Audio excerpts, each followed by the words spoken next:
আজকে কিন্তু একটা বিষয় ফাঁস হলো, সেটা হচ্ছে এই যে ৫ই আগস্ট পট পরিবর্তনের পর পুলিশ বা প্রশাসনকে মুক্ত করা হয়েছে।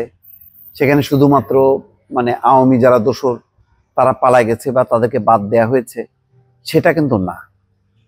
শুধু বাদ দেওয়ার মধ্যেই সীমাবদ্ধ না। বিষয়টা হচ্ছে যে তিনি আমার লোক কিনা, তিনি কার লোক, বিএনপির লোক নাকি জামাতের লোক। এই প্রশ্নটা যখন আসে তাহলে ধরে নেওয়া যায় যে ট্রেনটা হচ্ছে আবার সেই একদলীয়করণের হাত থেকে আরেক দলীয়করণের দিকে ধাবিত হওয়া। যেহেতু এখন ইউনূস সরকারের তো আর কেউ না, পুলিশ প্রশাসন তো আর ইউনূস সরকারের কেউ না। সবাই জানে ইউনূস সরকার আজ আছে কাল নেই। কাল কে থাকবে? কাল হয় থাকবে বিএনপি না হয় জামাত। তো সুতরাং এখনই কিন্তু সবাই ওই হিসেব করা শুরু করছে যে উনি কি আমাদের লোক, তিনি কি ওনাদের লোক, এইরকম হিসাব নিকাশ শুরু হয়েছে।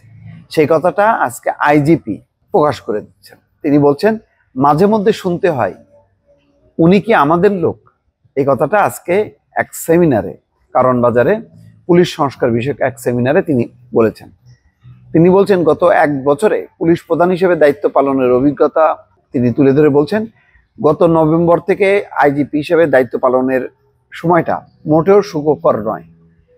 আমাকে প্রবল প্রতিকূলতার মধ্যে শুরু করতে হয়েছে এবং আমাকেও মাঝে মধ্যে শুনতে হয় উনি কি আমাদের লোক। ধারাবাহিকভাবে এমন কথা শুনতে হয় বলে জানান তিনি।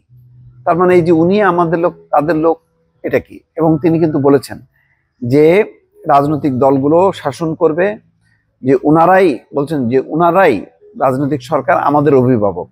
আমি মনে করি সেই জায়গাটাই কেন আমি যেতে পারছি না, সেই ভয় থেকেই বলি আমাকে রাজনৈতিক প্রভাবমুক্ত কার্যনির্বাহী বিভাগের প্রভাবমুক্ত করে একটা ইন্ডিপেন্ডেন্ট বডির আন্ডারে আমাকে নিয়ে যান। ওই ভয় থেকেই ওই আস্থাটা কেন জানি আমি পাচ্ছি না যে ওনারাই করবেন, ওনারা দেশ চালাবেন, কিন্তু ওনারা কোনো প্রভাব বিস্তার করবেন না। সেই জায়গায় কবে যাব আমি? আসলে এটা খুব বলা ডিফিকাল্ট। মনে করেন যে নির্বাচন হওয়ার মধ্য দিয়েই বিএনপি আসুক বা জামাত আসুক, তারা যে একেবারে দুধের নহর বইয়া দিবে তেমনটা মনে করার কোনো কারণ নেই। কারণ বহুদিন ধরে একটা দলীয়করণ, আমার লোক তোমার লোক, এই যে একটা সংস্কৃতি, রাজনৈতিক সংস্কৃতি, এই সংস্কৃতি থেকে কিন্তু কেউই মুক্ত না। ফলে একটা পেশাদার বাহিনী, পুলিশ হবে একটা পেশাদার বাহিনী, প্রশাসন হবে একটা পেশাদার একটা গ্রুপ বাহিনী বা রাষ্ট্রের একটা প্রতিষ্ঠান, অঙ্গ প্রতিষ্ঠান। এইটা করার যে মানসিক দৃঢ়তা, কমিটমেন্ট, সেই জায়গাটা একেবারেই নেই। এরশাদ আমল পর্যন্ত মোটামুটি ছিল, এখন তো শেষ। তাও এরশাদ আমলে ওই যে রাজনৈতিক সচিবদের পর্যায়ে ছিল যে কারা এরশাদের ঘনিষ্ঠ। তো এই যে কারা এরশাদের ঘনিষ্ঠ, কারা খালেদা জিয়ার ঘনিষ্ঠ, কারা শেখ হাসিনার ঘনিষ্ঠ, এই চুল বাঁচতে বাঁচতে এখন প্রশাসনের অবস্থা কাহিল। সুতরাং সামনে কি হবে, পুরো প্রশাসন, পুলিশ কি করবে, বা এখন যে এই নানা টানাপোড়েন আছে, একদিকে বিএনপির চাপ, অন্যদিকে জামাতের চাপ, অন্যদিকে এনসিপির চাপ, এই চাপ সামলাতে কিন্তু কঠিন হয়ে যাচ্ছে। কেউ কিন্তু চাচ্ছে না যে এই পর্যায়ের লোকগুলো আইজিপি থেকে শুরু করে সবাই একদম নিউট্রাল হোক।